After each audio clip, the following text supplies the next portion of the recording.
kehadiran dan screenshotnya. Ini masih 19 orang yang bergabung dari 32 kita ini kan ya. Nggak ada kendala kan, nggak ada berita, semuanya pada sehat kan? Man, ada berita teman-teman yang sakit, Man? Ada Pak dari Adila Pak, kemarin sakit Pak. Adila, kenapa sakit apa Adila? Demam Pak sepertinya. Oh, demam ya.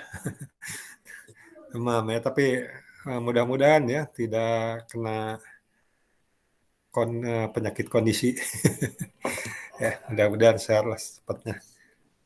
Yang sehat silahkan diisi daftar hadirnya ya, walaupun nanti Bapak terima dari Hilman ya, tapi kan dari situ pun Bapak ngecek ada berapa yang belum mengisi gitu ya. Nah, diisi saja, jangan dilupakan lah ya, karena Ibu Lia nanti dari situ ngambilnya ya. Sedangkan yang dari Hilman itu untuk laporan Bapak, backupnya gitu ya, untuk Bapak mengetahui arsip di Bapak. Ya, sedangkan yang di itu nanti Bu Lia sebagai admin di Prodi ya, itu dari situ juga melihatnya. Jadi makanya tolong kalau Anda hadir diisi kehadiran checklist. Oke, saya kira sudah pukul 7:11, kita mulai saja ya, walaupun baru 21 ya. Bismillahirrahmanirrahim. Selamat pagi. Assalamualaikum warahmatullahi wabarakatuh.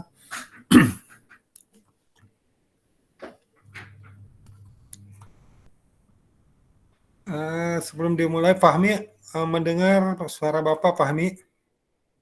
Mendengar, Pak. Oke, baik ya. Jadi kalau mendengar ya, tadi bisa gitu kan. Suara Bapak berarti sudah cukup lah, volumenya cukup ya. Oke. Ariana, gimana Ariana? Mendengar, Pak.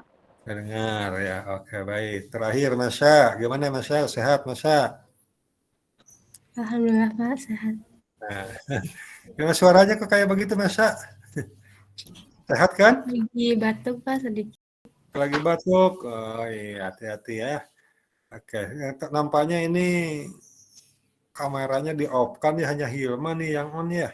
Kenapa nih? Ada kendala apa nih? Kendala sinyal atau kendala menghemat? Kan sudah ada bantuan kan? Atau belum, Man? Belum ada bantuan dari kuota? Nggak ada Pak. Oh, Cuma nggak ada. awal-awal turun aja bantuan. Oh gitu. Oke deh kalau gitu ya, kita mulai saja lah. Insya Allah ini pertemuan kita yang terakhir di bagian pertama ya. Ya, ini kan pekan ke-7 ya pertemuan kita ya. Jadi pekan depan itu kita akan ujian tengah semester ya. Dan di jadwal yang sudah Bapak terima untuk mata kuliah kita jatuh pada hari Kamis tanggal 24 ya. Jadwalnya ya. Jadi kalau tidak salah Bapak lihat ya, coba sebentar ya. Bapak akan cek lagi takutnya ini.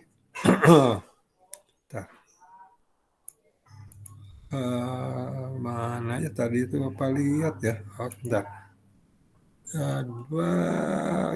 Jadwalnya. Oh, ada ya.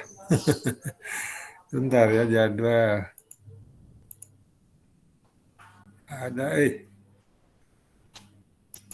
Oke, pokoknya nantilah siap-siap aja kalau tidak salah tanggal 24 ya, hari Kamis ya. Jadwalnya jam 7 ya.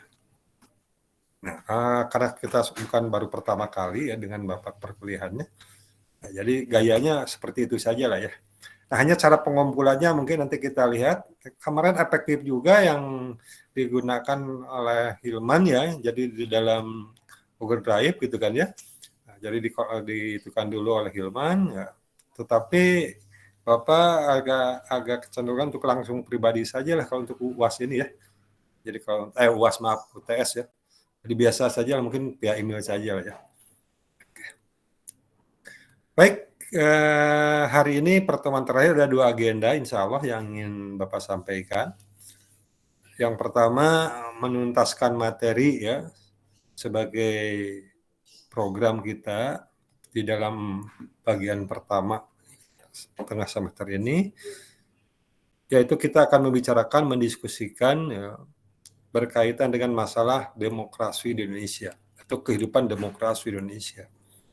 Yang kedua, insya Allah nanti kita berbicara tentang persiapan atau rambu-rambu berkaitan dengan mau dibawa kemana dan bagaimana UTS-nya. Gitu. Baik, kita mulai yang pertama. Ketika kita berbicara demokrasi, banyak persepsi, banyak hal ya, sehingga bahwa berbicara demokrasi adalah bukan sesuatu yang bisa ditafsirkan hitam dan putih. Itu satu, perlu dipahami oleh kita. Namun demikian, berbicara demokrasi, walaupun dalam realita ada kelompok-kelompok tertentu yang menentang tentang konsep demokrasi dalam kehidupan bermasyarakat dan bernegara ini, namun juga tidak bisa dipungkiri bahwa ada kelompok-kelompok lain yang justru mengklaim diri sebagai kelompok yang memperjuangkan tentang demokrasi. Nah, kondisi ini barangkali harus menjadi kepedulian kita sebagaimana misi pembelajaran dalam pendidikan kewarganegaraan, ya, sebagai wujud kepedulian terhadap masalah kemasyarakatan dan kenegaraan. Nah, sehingga Bapak mempunyai target bagaimana pemahaman kita sekurang-kurangnya mempunyai pemahaman yang sama tentang konsep demokrasi serta implikasinya dalam kehidupan bermasyarakat dan bernegara. Sehingga sebagai insan akademis diharapkan nanti mempunyai sikap akademisi, sikap intelektual tentang menghormati terhadap keanekaragaman yang berkembang dalam konsep demokrasi yang dimaksud. Sehingga terciptalah kondisi kehidupan ya, di dalam bermasyarakat, berbangsa, dan bernegara kita ini sebagaimana yang telah kita pahami tentang cita-cita kehidupan berbangsa dan bernegara. Jadi, Bapak yang ingin katakan adalah bahwa realita terjadinya fenomena-fenomena yang Bapak katakan tadi, gitu kan ya, ini perlu menjadi pembelajaran kita sebagai insan akademisi, sebagai mahasiswa, sebagai bagian dari warga negara yang berkeinginan atau mempunyai tujuan tadi warga negara yang dewasa itu dan bertanggung jawab itu. Gitu kan ya. Nah, jadi Bapak bukan ingin mengatakan demokrasi begini loh, gitu kan ya. Misal bukan itu. Namun demikian kita ada rambu-rambu, gitu kan ya. Nah, bagaimana memahami rambu-rambu akademik, ya rambu-rambu akademis berkaitan kehidupan berbangsa bernegara. Nah, ini barangkali sasaran yang perlu kita pahami ya. Jadi berbicara demokrasi, maka Bapak ingin berangkat dari dua konsep yang tadi itu. Yang pertama ya, bahwa demokrasi itu mari kita siapkan dalam pemahaman bahwa bukan sesuatu yang hitam dan putih. Itu konsep dasarnya. Nah, kita buktikan gitu kan, kenapa konsep demokrasi bukan konsep sebagai hitam dan putih itu. Sebab dalam realitanya tadi Bapak katakan yang kedua adalah ada ya, kelompok ya, atau ada pemahaman yang tidak bisa dihindari ya, yaitu ada kelompok yang kontra terhadap prinsip demokrasi dalam kehidupan negara, tapi di sisi lain juga ada justru sebaliknya, gitu kan ya, bahwa harus diperjuangkan, bahkan mereka mengklaim diri juga sebagai kelompok pejuang demokrasi dalam bermasyarakat berbangsa. Nah, oleh karena itu bagaimana mensikapi fenomena tersebut secara akademis? Bisa dipahami saya kira ya, ini sasaran kita ketika berbicara demokrasi. Nah, yang ujung-ujungnya mari kita berbicara bagaimana implikasinya, gitu kan ya, terhadap kehidupan berdemokrasi di Indonesia itu, atau bagaimana ya implikasi dalam kehidupan bangsa Indonesia melihat ya dari dua kelompok tadi. Nah, Indonesia ini termasuk kelompok yang mana, ataukah gabungan atau apa, gitu kan ya. Nah, ini perlu dipahami secara akademis. Baik, Epi ya, bagaimana Epik ya, bisa dipahami apa yang ingin Bapak bicarakan hari ini? Pik, bagaimana Pik? Nur Afifah, mendengar? Mendengar, Pak. Ya, jadi memahami ya, apa ya? Jadi bukan ingin mengatakan Anda harus hitam, Anda harus putih, Anda harus merah, bukan itu ya. Tapi mari kita sikapi, mari kita pahami ya terhadap fenomena-fenomena itu. Nah, dan lebih pentingnya lagi tadi adalah bagaimana ya implikasinya gitu kan ya terhadap kehidupan bermasyarakat berbangsa kita. Baik, kita mulai saja ya. Coba PPT yang sudah Bapak bagikan ya dipahami ya. Bila perlu bayu sama-sama dibaca ya. Sama-sama dilihat lagi.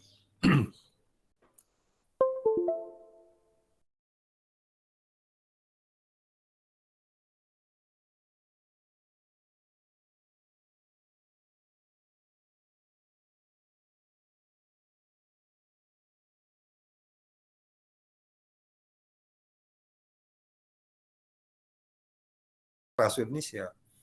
Nah, untuk mensikapi apa yang tadi Bapak sampaikan, ya, dengan dua konsep tadi yang Bapak angkat, ya, tentang mari kita pahami bukan sesuatu yang hitam dan putih, ya, tetapi juga fenomena-fenomena yang Bapak angkat tadi, mari kita sikapi. Nah, oleh karena itulah sebagai bagian bahasa dalam kehidupan berbangsa bernegara, Bapak selalu mengkaitkan terhadap apa esensi kehidupan berbangsa bernegara Indonesia itu.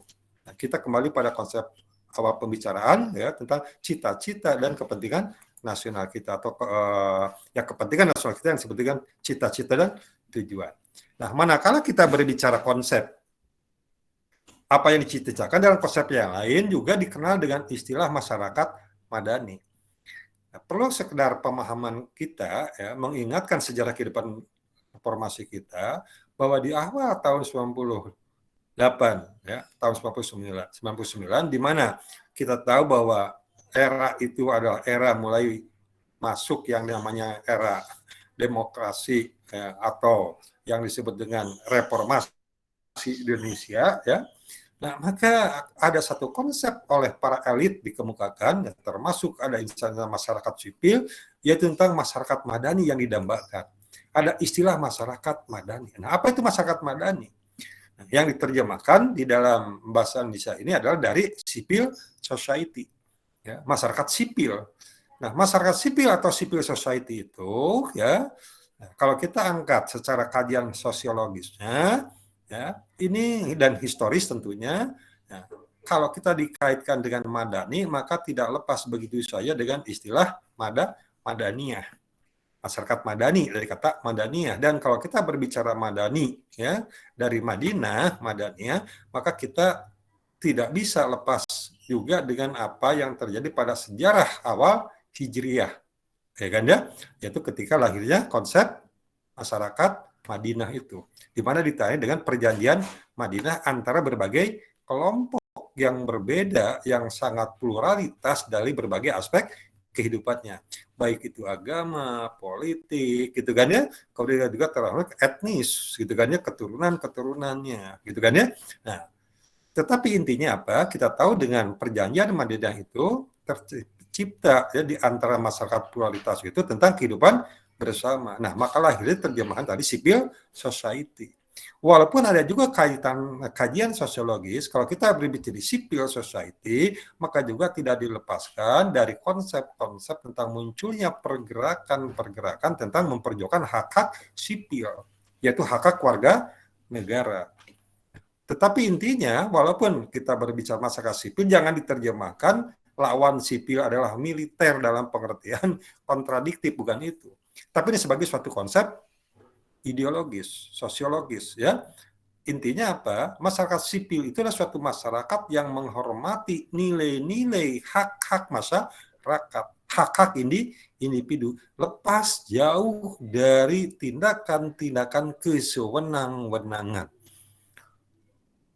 Lepas terhindar dari tindakan-tindakan apa yang kita sebut dengan otoritarian, ya, kesewenang-wenangan, di mana masyarakat yang dicita-citakan apakah itu civil society ataupun masyarakat madani itu adalah muncul ke masyarakat tertib, aman, damai, sejahtera. Nah, oleh karena itulah kalau kita lihat masyarakat madani yang didambakan itu, ya, ini ciri-cirinya adalah seperti yang tertera di sini. Ya, jadi ada masyarakat yang disebut demokratis atau demokrasi, ya, di masyarakat yang demokratis. Nah, kepastian hukum, gitu kan, ya. Jadi ada kepastian hukumnya dalam masyarakat yang berdasarkan madani tadi atau civil society itu. Kemudian juga adanya penghargaan yang tinggi terhadap human dignity. Apa itu? Nilai-nilai kemanusiaan, penghormatan terhadap harkat dan martabat kemanusiaan. Kemudian yang keempat adalah karakteristik egaliter. Egaliter adalah kesetaraan. Nah, kemudian juga yang kelima adalah adanya, ya, penghormatan atau karakteristik berdasarkan kemajemukan dalam kesatuan. Artinya apa? Tadi bakternya istilah pluralitas. Karena pluralitas adalah keniscayaan.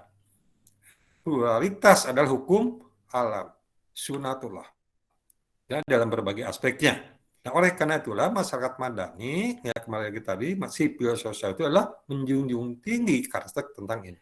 Nah, tapi jangan juga dilupakan bagi bangsa Indonesia khususnya, tapi juga nilai-nilai universal berbicara masyarakat madani atau sipil sosial itu juga berbicara karakteristik religius. Nah, kalau kita simpulkan, jadi berbicara karakteristik ini adalah kita kembalikan kepada konsep berbangsa bernegara kita tidak lepas dari apa yang disebutkan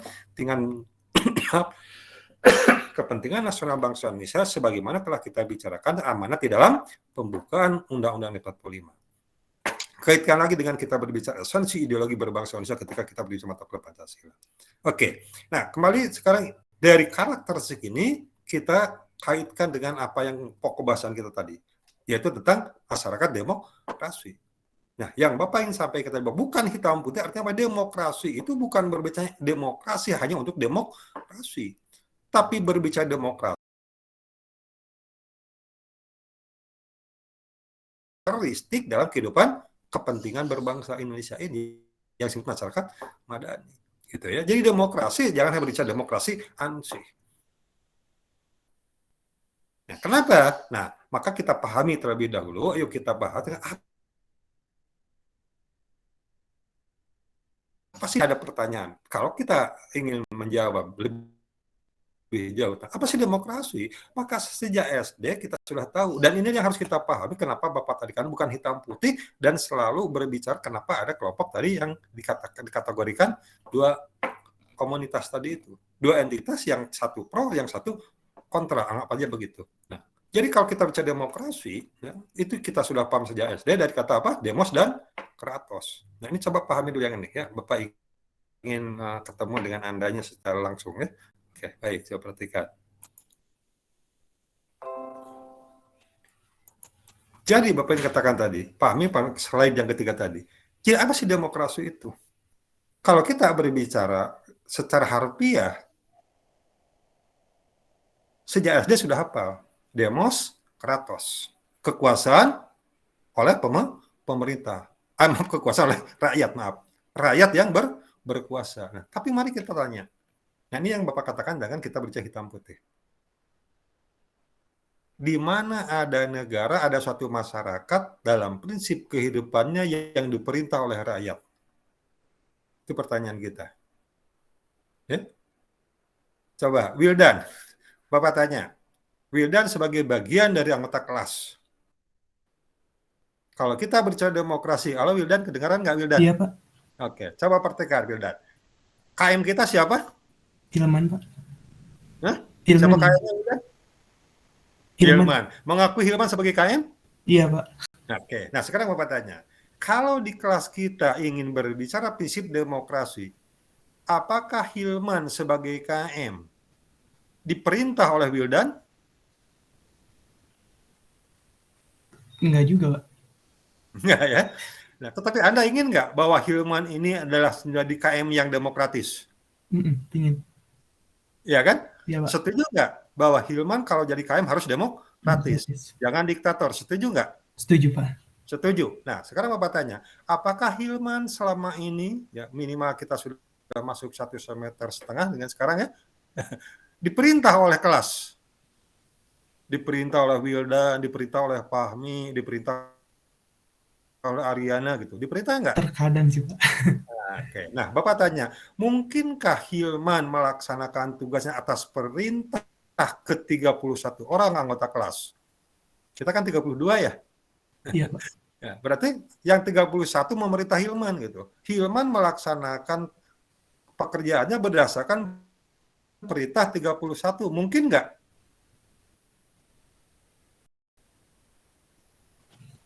Halo, Hilman.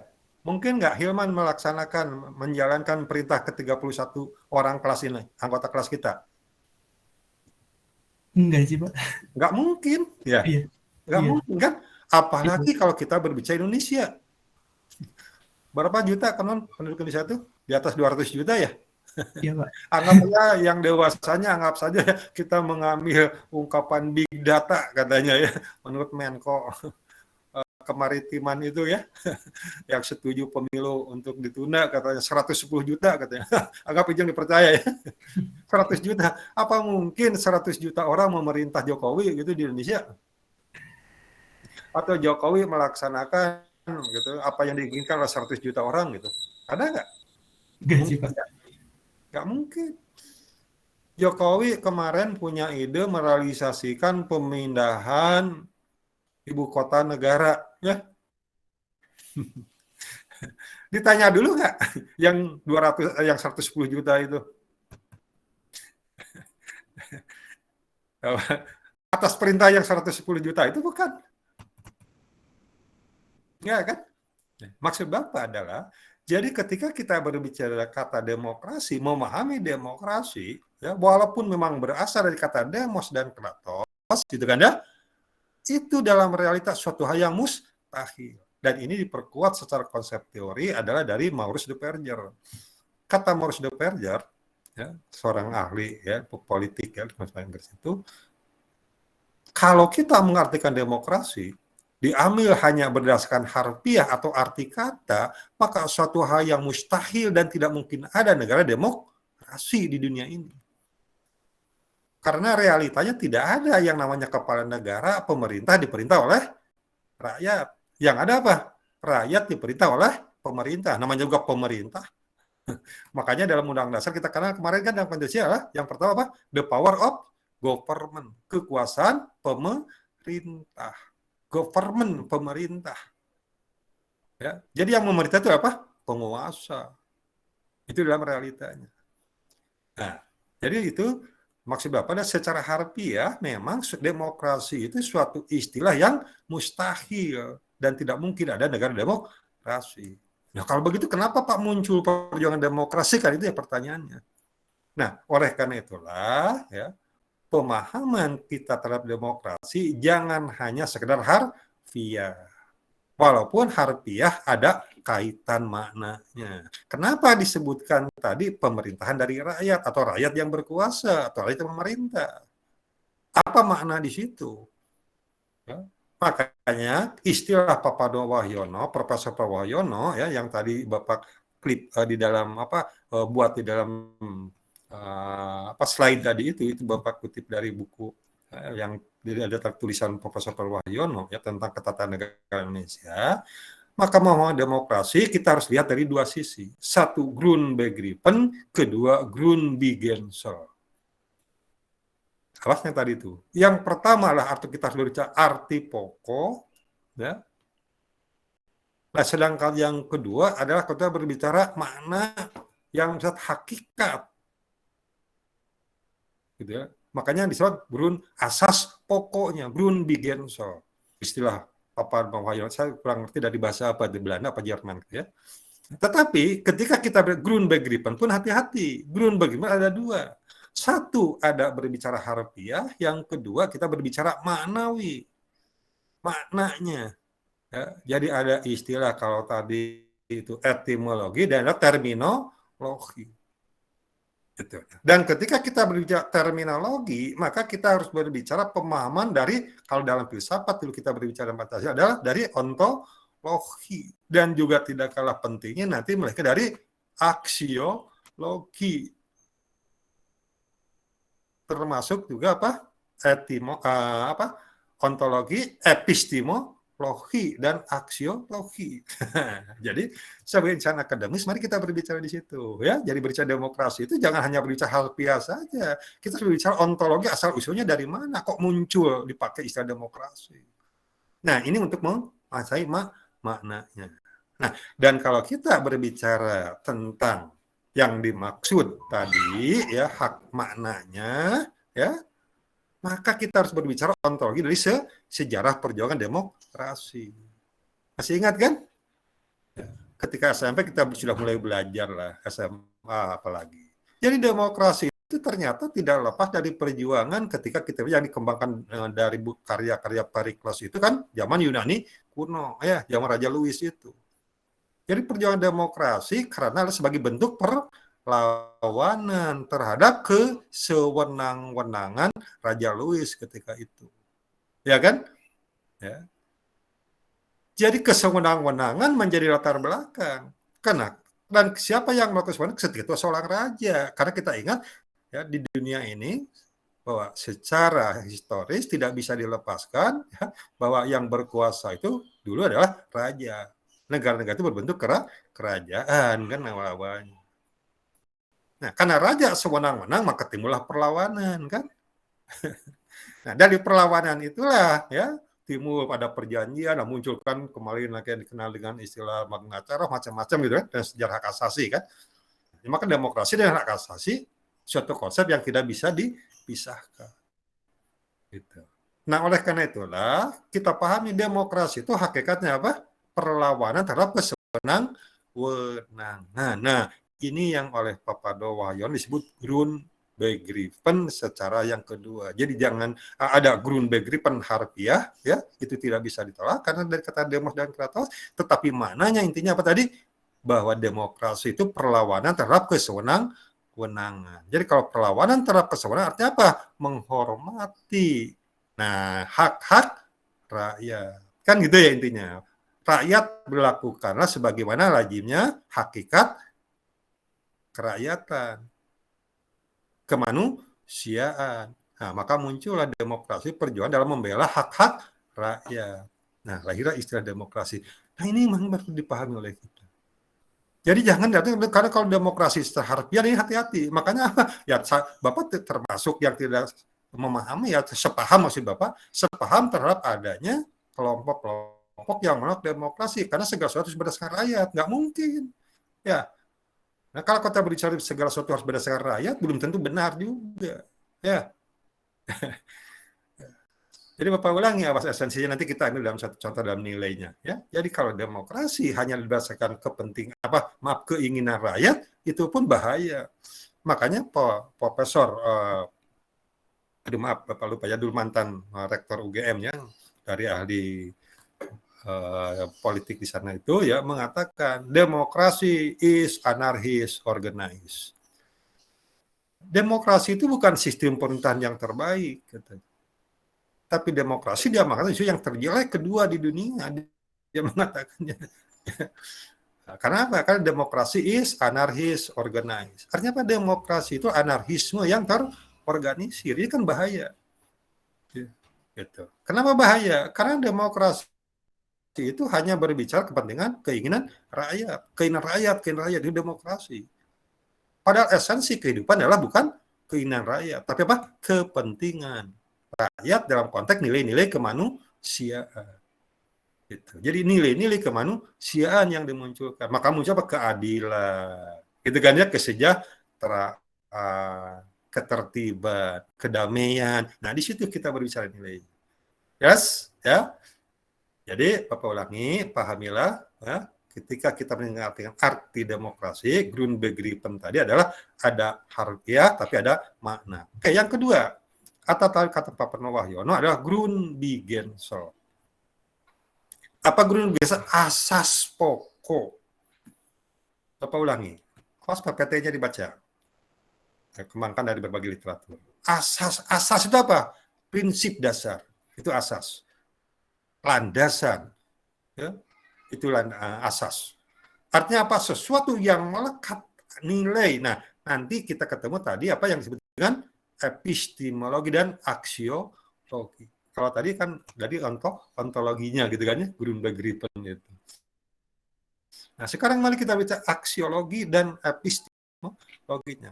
Maka terkantum maknanya ada di dalam tadi Grundbegriffen. Apa itu? Demokrasi yang dalam implementasinya, konsep dan implementasinya dilandasi oleh sistem nilai yang dianggap dipegang oleh masyarakat yang bersangkutan. Atau istilah populer oleh pandangan hidup masyarakat yang bersangkutan. Jadi demokrasi itu tidak bisa lepas asasnya dari pandangan hidup yang dipegang oleh masyarakat yang bersangkutan. Dengan demikian, demokrasi di Indonesia itu tidak berarti harus sama dengan demokrasi di negara lain, yang diatur orang lain. Kenapa? Karena Indonesia mempunyai pandangan hidup yang beda dengan bangsa lain. Apakah nanti melahirkan apa yang disebut dengan ideologi, ya, filsafat. Nah, itu kan dari pandangan hidup. Dan kita ketahui dulu ya, berbicara pandangan hidup bagi bangsa Indonesia tidak lepas dari dua konsep dasar. Apa itu? Pertama agama, yang kedua budaya atau adat istiadat. Maka berbicara demokrasi Indonesia dari konsep yang kita angkat dari Grundgesetz-nya Papa Nuyan itu adalah maka demokrasi Indonesia itu tidak boleh lepas dari nilai-nilai agama dan budaya. Tapi kan ada Pak kelompok yang mengatakan agama itu tidak demokrasi. Nah, dalam konsep yang mana? Maka pahami lagi Grundbegriffen tadi. Ya, maka kita paling berbicara nih nilai. Awas Bapak ulangi. Jadi berbicara Grundbegriffen, berbicara asas, prinsip dasar. Nilai dasar. Tidak lepas dari apa tadi? Epistemologi dan aksiologi. Pandangan hidup kita. Jelas sampai di sini pahami dulu ya. Nah, sehingga nanti bisa akan ketemu pembahasan tentang apa yang nanti nilai-nilai demokrasinya itu sendiri. Baik, secara istilah saya kira itu kan ya. Bapak selalu mengatakan contohnya begini ya, kita demokrasi berdasarkan Grundgesetz tadi. Kita paham, Bapak sudah berbicara ketika berbicara etika. Ya. Ketika kalau kita pakai atau lihat orang keundangan pakai jas itu adalah rapi. Bahkan ada yang disebut gagah juga. Nilai kita mengatakan sopan, gitu kan ya? Itu kalau kita pakai jas. Nah, artinya jas itu adalah yang menjadikan seseorang, ya kalau kita memakai jas adalah rapi, sopan, gitu kan ya? Bahkan gagah. Nama kan ya? Berwibawa. Pakai jas. Tambah lagi pakai dasi. Oke, kita sepakat itu, ada nilai di situ. Tapi ketika kita ditanya, jas yang bagaimana yang kita pakai? Jas yang mana, yang bagaimana kita pakai? Nah, pertanyaan-pertanyaan yang selalu berkaitan dengan epistemologi dan aksiologi. Lihat Biden, Joe Biden, memakai jas itu kan gagah ya. Tetapi apakah jasnya Joe Biden dipakai oleh Hilman akan gagah seperti Joe Biden? Belum tentu ya. Belum tentu. Tapi mungkin gagah? Mungkin. Ya, mungkin. Tapi belum pasti. Apalagi ya, kalau kita tahu Biden adalah tinggi, badannya besar gitu kan, dipakai oleh badan misalnya badannya Hilman kecil misalnya kan. Nah, pasti kegedean kan? Nah, gitu ya. Artinya apa? Ketika kita berbicara jas yang rapi itu bagus, sopan, kelihatannya dipakai, gitu kan ya. Nah, makanya ketika kita ingin memakai jas, maka jas itu harus sesuai dengan situasi, kondisi kita. Nah, itulah tadi apa yang disebut dengan Grundgesetz. Jasnya yang cocok warnanya dengan budaya kita, gitu kan ya. Modelnya pun demikian, gitu kan. Ya, kalau model jas yang dipakai oleh artis tampil di panggung gitu kan ya, dipakainya kelihatannya nyeni, bagus, dipakai oleh kita ketika acara di kampus kan belum tentu ya model jas itu gitu kan ya. Nah, seperti itulah analisa kekerasan. Oke, baik, saya kira tuh sudah 30 menitan lebih kita berbicara masa hanya konsep saja. Bisa dipahami ya? Itu yang pertama gitu. Makanya kita kembali ke demokrasi adalah hanya merupakan bagian dari konsep kehidupan di dalam berbangsa bernegara, tapi kita kembalikan pada esensi berbangsa bernegara itu sendiri. Jelas ya? Oke, baik, kita lanjut ya pada PPT berikutnya. Pada halaman berikutnya ya. Oke, yang tadi ya. Jadi ini yang Bapak tekan. Jadi Grundbegriffen ada asas pokok ya. Jiwanya apa, pandang hidup bangsa yang bersangkutan. Bagi kita apa tadi? Nilai agama dan budaya. Nah, bagaimana Pak agama dengan budaya emang bisa dipadukan dengan demokrasi? Nah, ini menjadi tugas dan tantangan kita. Ya, tugas kita. Maka tadi Bapak katakan selalu berkembang, bukan hitam putih. Ya, jadi selalu relevan kita bicarakan dalam tuntutan zaman, apalagi di era globalisasi. Gitu kan ya. Nah, oleh karena itulah, nah ini konsep dari Profesor Yusef dia tahun cukup lama konsepnya ya, 68 sudah berbicara. Jadi demokrasi itu kalau kita bicara esensinya ya, sebagai salah satu alam pikiran menuntut terwujudnya kemerdekaan dan keadilan bagi setiap orang dalam kehidupannya. Ya, jadi kehidupan dalam bermasyarakat, berbangsa atau bernegara. Artinya apa? Di sini ada penghormatan, kemerdekaan dan keadilan. Jadi apa nilainya? Bapak katakan nilai-nilai kemana? kemanusiaan. Maka kalau kita berbicara bagi bangsa Indonesia, pandangan hidupnya yang menjadi filsafatnya adalah kemanusiaan yang adil dan beradab. Tetap kata kuncinya adalah bagaimana demokrasi itu untuk meningkatkan, menghormati nilai-nilai kemanusiaan yang adil dan beradab. Kan ya?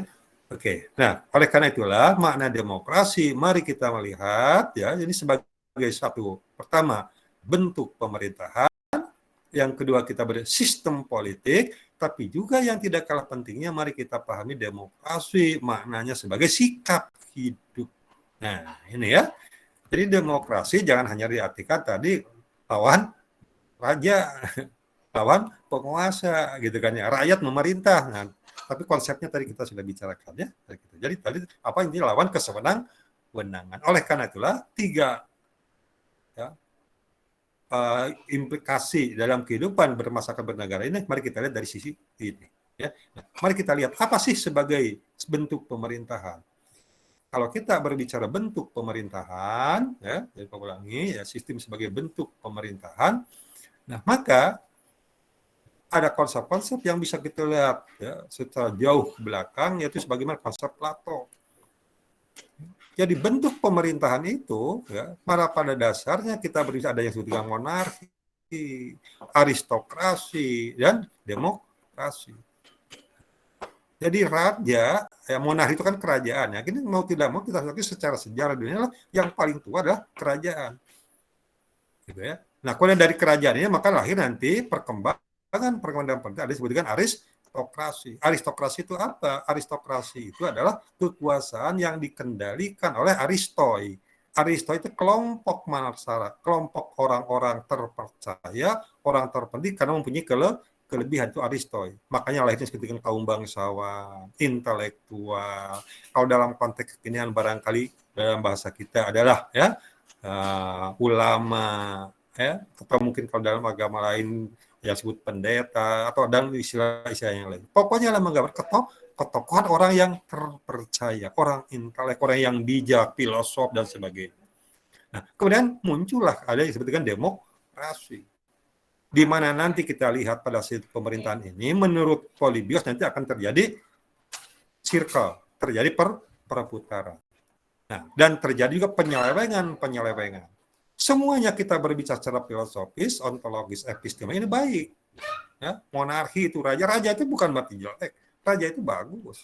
Kerajaan itu, ya, nyatanya sampai sekarang masih dipertahankan bagi kalau negara-negara tertentu kan, Inggris, ya, Belanda, Jepang, ya.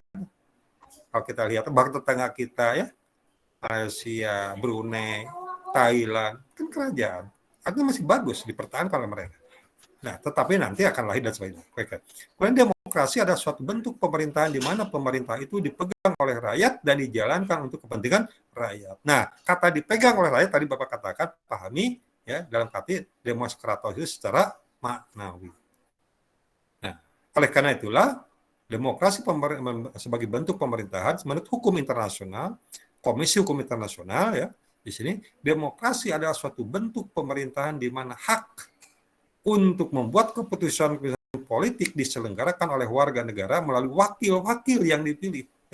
Jadi menurut Komisi Hukum Internasional bukan rakyat langsung gitu kan, dalam bentuk pemerintahan itu nggak mungkin.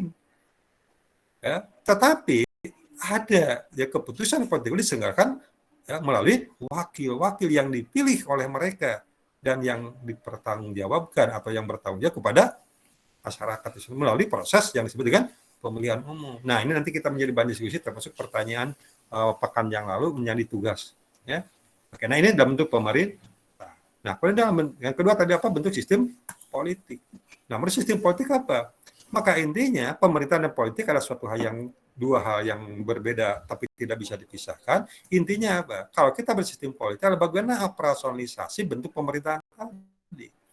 Makanya kaitannya di sini seperti ya, sistem politik demokrasi adalah sistem yang menunjukkan bahwa kebijaksanaan umum atau kebijakan umum ditentukan atas dasar mayoritas oleh wakil-wakil. Nah, coba kata demokrasi tidak bisa menghindari asas dasar mayoritas. Karena kalau semuanya juga itu hal yang mustahil. Rakyat yang tadi Bapak contoh di kelas saja 31 memerintah Hilman nggak mungkin. Tapi dasarnya kalau politik adalah mayoritas. mayoritas. Nah, pertanyaannya nanti, Pak mayoritas apa pasti yang benar? Nah, itu nanti diskusi kita berbicara makna nilai, ya. Oke. Jadi mayoritas. Jadi tidak bisa dihindari bahwa sistem politik adalah ujung-ujungnya pada mayoritas. Nah, oleh wakil-wakil yang diawasi secara efektif oleh rakyat. Oke. Jadi wakil itu tetap di bawah pengawasan rakyat dan pemilihan yang berkala. Jadi sistem politik pemerintahan demokrasi adalah mutlak adanya pemilihan yang berkala apapun itu namanya. Tapi tetap yang namanya pemilihan atau pemilu atau apapun itu. Ya. Nah, atas dasar prinsip kesamaan politik dan diselenggarakan dalam suasana terjaminnya kebebasan politik. Ini dari Henry B. Mayo ya, dalam Mariam Budiarjo dan Ilmu Politik.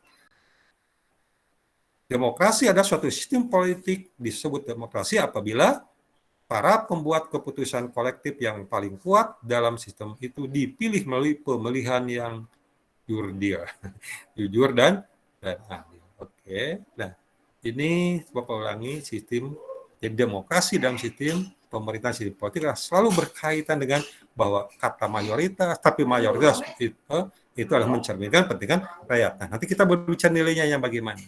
Jadi kan ya, kemudian adanya pemilihan umum berkala. Gitu kan. Prinsipnya apalagi jujur atau jujur dan adil. Oke, dalam undang-undang kita nanti berkembang asasnya dalam undang-undang dasar kita itu pasal 22 itu apalagi jujur, langsung, umum, bebas, rahasia dan jujur dan adil ya. Oke, nah kemudian tadi yang ketiga ada sikap hidup. Nah, ketika kita bicara sikap hidup, nah ini muncul nilai. Jadi ada yang disebut dengan aksiologinya. Seperti dikutip ya dari pendapatnya Henry B. Mayo itu. Ini orang luar ya, tapi ini artinya ada nilai universal. Berbicara demokrasi, maka dalam nilai kehidupan itu penyelesaian pertikaian secara damai dan sukarela. Artinya apa? Dalam penyelesaian kehidupan adanya perselisihan itu realita, wajar ya, karena sebagai konsekuensi masyarakat pluralitas. Jadi demokrasi itu kita menghormati tentang keanekaragaman ya, dalam berbagai, tetapi ketika ada pertikaian, ada perbedaan pandangan, maka selesaikan secara damai dan sukarela. Kerelaan kita, kedamaian adalah artinya kedamaian karena memang kesadaran kita. Gitu ya. Artinya ada penuh kesadaran penyelesaian secara kedamaian itu, bukan karena paksaan semata. Walaupun tidak bisa dihindari begitu saja, tapi diupayakan. Yang kedua, menjamin perubahan secara damai dalam masyarakat dinamis. Jadi perubahan itu juga bukan revolusioner gitu. Jadi damai gitu ya. Nah, ini ideal ya karena bicara nilai. Perubahan itu pasti ada ya, tapi tidak mengalami kegoncangan yang menimbulkan anarkisme dan sebagainya. Yang ketiga, pergantian penguasa secara teratur.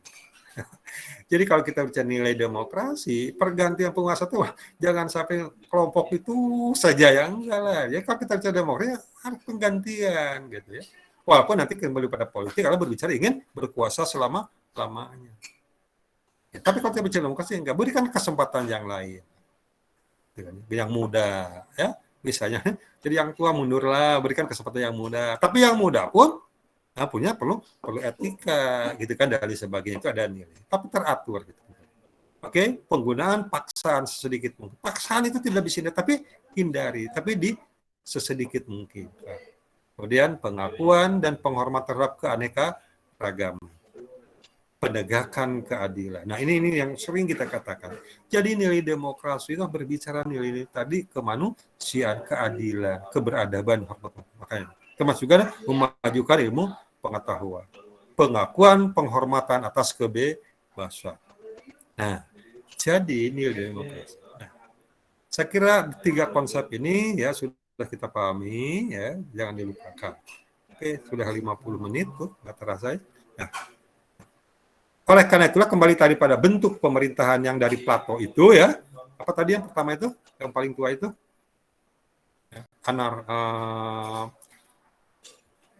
Apa tadi? Kerajaan gitu kan ya.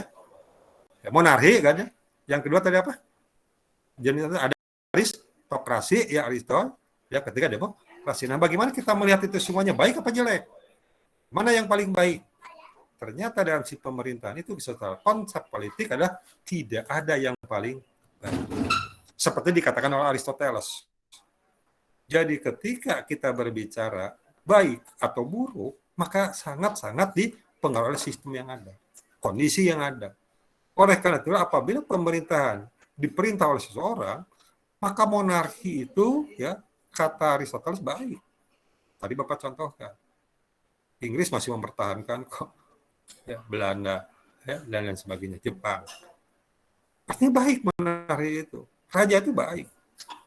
Apalagi dikaitkan dengan sistem kayak keyakinan, karena itulah sebagai pilihan Tuhan. Nah, ada bahkan tidak sedikit kalau kita bisa sejarah ya, yang mengaku sebagai penjelmaan Tuhan.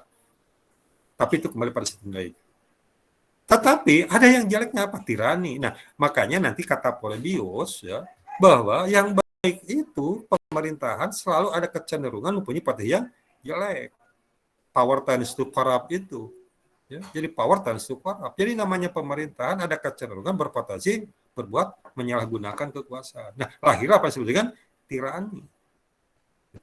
Nah, tirani itu ada penyelewengan yang dilakukan oleh sosok orang penguasa tunggal, oleh raja, disebutnya tirani. Nah, demikian pula tadi aristokrasi itu bagus. Aristo kaum bangsawan, kaum intelektual, kalau kita bicara sekarang agamawan, apa aja disebut dengan ulama lah, kiai atau apapun itu bagus. Tetapi, nah ini yang sedang terjadi di kita. Aristokrasi ini ke atas nama kelompok-kelompok tertentu itu karena punya pengaruh, punya kelebihan, tetapi bisa tergelincir kepada apa yang disebutkan oligarki. Oligor. Oligarki itu adalah dilakukan oleh oligor. Siapa oligor? Kelompok-kelompok tertentu, orang-orang tertentu yang menyalahgunakan, yang menyelewengkan kekuasaan. Itu disebutkan oligarki. Makanya di Indonesia, konon katanya sekarang banyak pengamat mengatakan, presiden itu baik sebetulnya hakikatnya. Pribadinya itu baik. Tapi sayangnya apa? Dimanfaatkan oleh kelompok-kelompok tertentu, orang-orang tertentu yang memang dia mempunyai andil terhadap sistem pemerintahan. Apakah mempunyai andil karena ketika pembentukannya, mempunyai andil karena jasa dan lain sebagainya. Nah, itulah oligarki, oligor. Ya, kelompok. Padahal kalau kita berbicara sekelompok yang baik itu aristokrasinya bagus. Aristo itu bagus. Tapi kalau menyeleweng namanya oligarki. Oligarki karena apa? Pemodal bisa politik, bisa pemodal ekonomi, macam-macam yang menunjuk pada sistem terbentuknya pemerintahan. Jelas ya, ini yang disebutkan oligarki.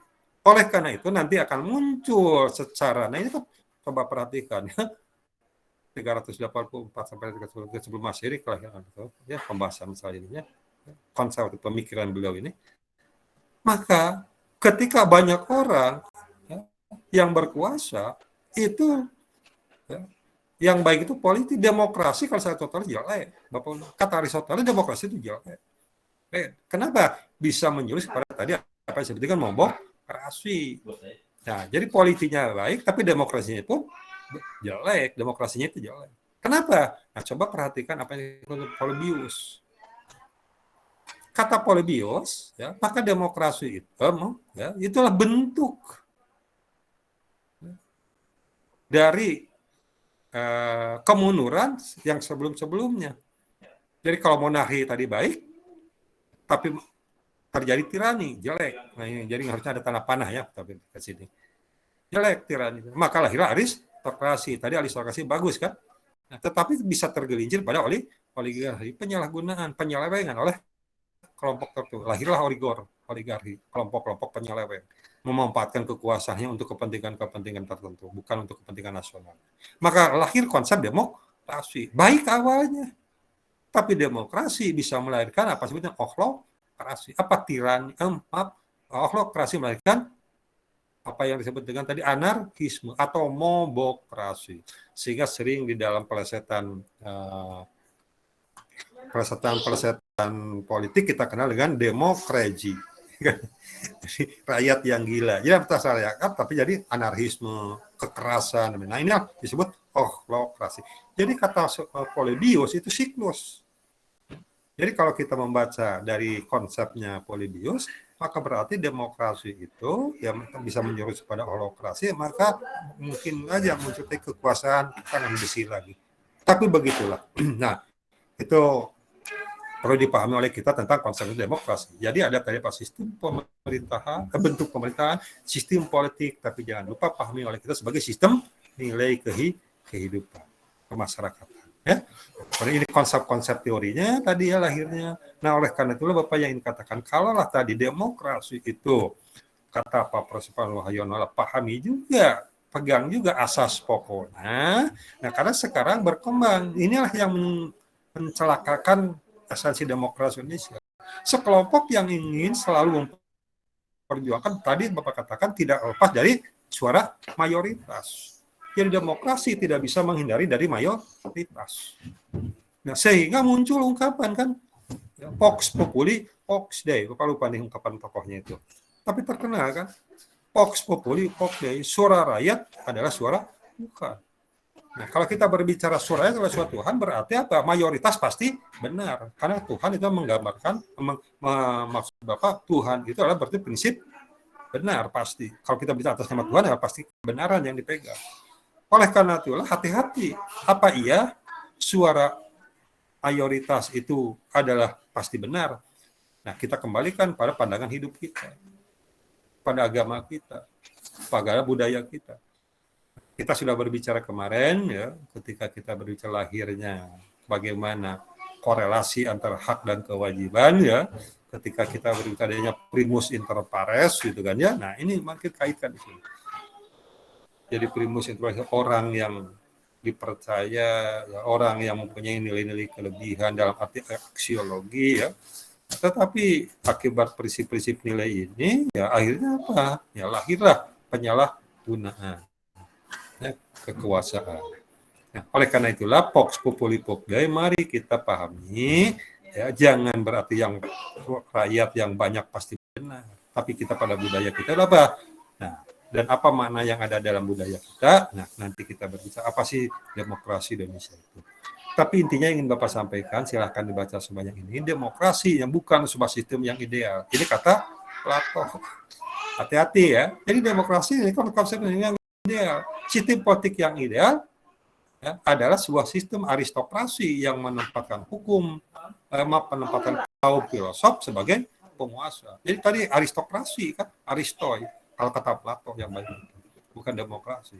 Tetapi kalau kita bicara Aristoteles, ya, nah demokrasi bukanlah sebuah sistem yang ideal, sistem yang ideal, sistem kenegaraan yang menempatkan kekuasaan berdasarkan konstitusi. Kalau kata Aristoteles, hukum, aturan, konstitusi. Ya, oke. Ya, kalau dari Aristoteles katanya, ya, dan para filosof kan, ya hasil kajian-kajiannya ya, renungan-renungannya menghasilkan konsep, gitu kan ya. Nah, itu seperti itu. Katanya konstitusi, ada yang mengatakan aristokrasi. Tullius mengatakan, atau Cicero di sini ya, mengatakan juga di sini. Bukan suatu pun yang buruk, walaupun memang tadi bukan yang terbaik. Ya. Kalau kata Plato, aristokrasi itu. Bukan yang ideal, kan tadi kalau aristokrasi. Ya, kata Aristoteles, ya, kata Plato. Tapi kalau kata Cicero, ya bukan yang buruk lah, walaupun bukan yang ideal gitu kan. Maka dia menawarkan gabungan. Apa itu? Monarki, aristokrasi, dan demokrasi. Nah, itu sintesa. Jadi sintesis atau sintesa itu juga sudah disampaikan oleh Cicero ya. Ya. Oke. Nah, oleh karena itulah maka kalau kita berbicara, jadi bagaimana kita mensikapinya ya. Tadi yang kesimpulan yang Bapak sampaikan di awal tadi itu. Jadi penjelasan itu. Maka berbicara demokrasi itu ya. Nah, ini yang tadi Ihlasul Amma yang tadi Bapak katakan itu. Ihlasul Amma mengatakan demokrasi itu sistem terjelek kedua. Akhirnya bukan yang terbaik di dunia, tapi yang terjelek kedua di dunia ini. Itu kata Ihlasul Amma. Bapak ingat itu dalam satu majalah populer terkenal ya ketika Ihlasul Amma tahun awal reformasi bertanya tentang perjuangan demokrasi yang ketika digembar-gemborkan ya awal reformasi Indonesia. Kata beliau itu bukan yang terbaik, terjelek kedua. Tetapi ya, walaupun ini ya, terjelek kedua, yang mana yang terjelek pertama diktator lebih jelek ketimbang demokrasi. Tapi jangan sampai kita mendemokrasi adalah segala-galanya. Itu maksudnya. Nah, itu kesimpulan kita. Seperti dikatakan oleh Wilton Schultz ini. Jadi demokrasi itu ya bukan yang terbaik lah gitu kan. Dan itu. Tetapi memang belum ada yang lebih baik yang kita pakai. Nah oleh karena itulah ya seperti dikutip oleh Pak Bertanjung. Kita bukan sistem pemerintahan terbaik, tetapi belum ada sistem lain yang lebih baik daripadanya. Nah, caranya bagaimana kalau begitu? Nah, kita kembalikan pada, jadi apa kalau begitu di Indonesia? Ya. Nah, untuk diskusi ini, insya Allah kita akan sambung lah ya nanti pada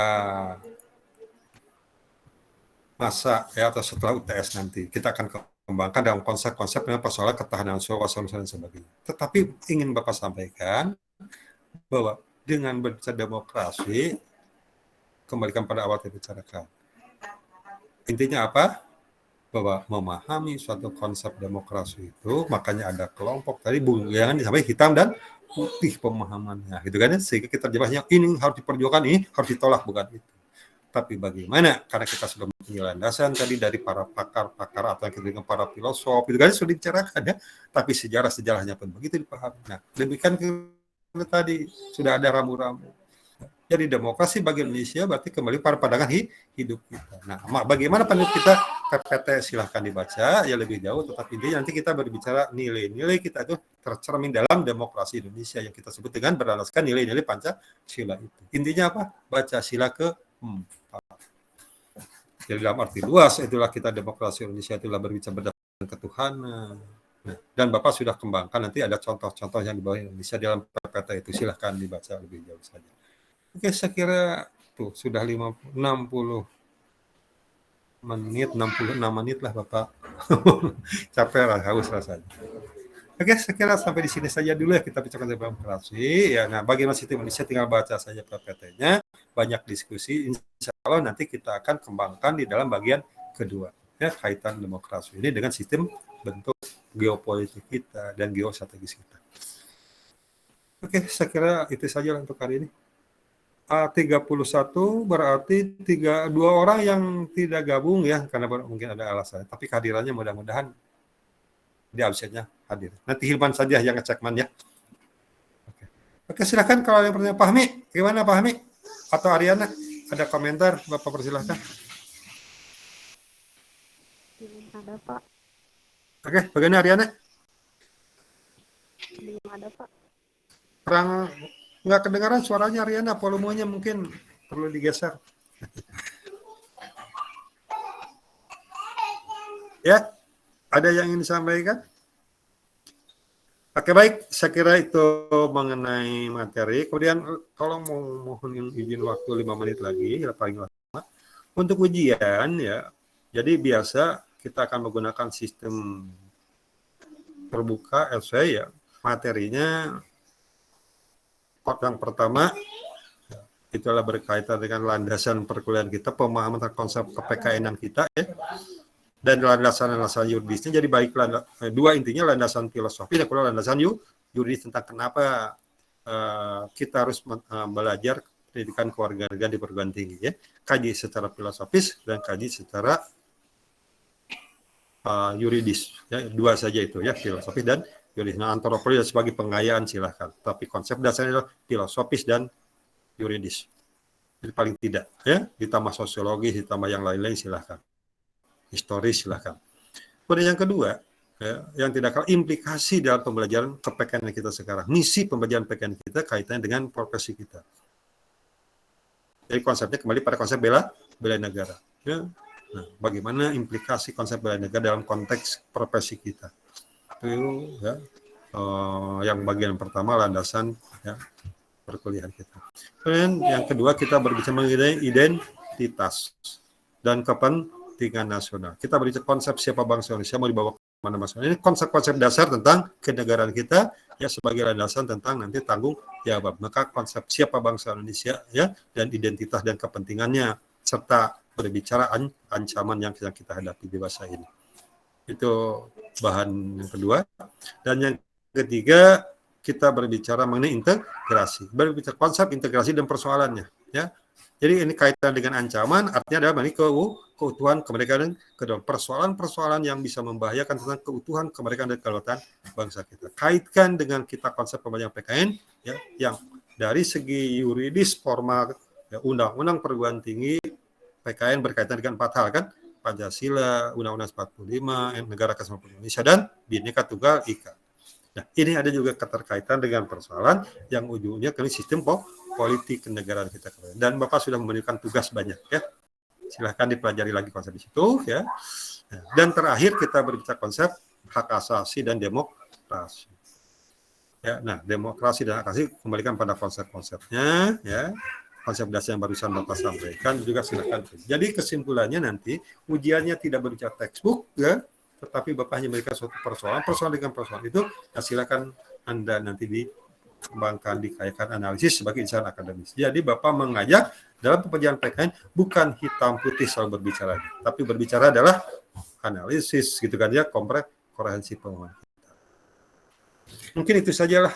Sudah pukul 8:10 ya, dari Bapak sudah 60 menit. Lebih menit ini. Terima kasih. Kita akhiri saja sampai di sini, Man. Bapak tunggu bantuannya. Oke. Assalamualaikum warahmatullahi wabarakatuh. Waalaikumsalam warahmatullahi wabarakatuh. Waalaikumsalam. Waalaikumsalam Terima kasih, Pak. warahmatullahi wabarakatuh. Terima kasih. Baik. Pak. Terima kasih.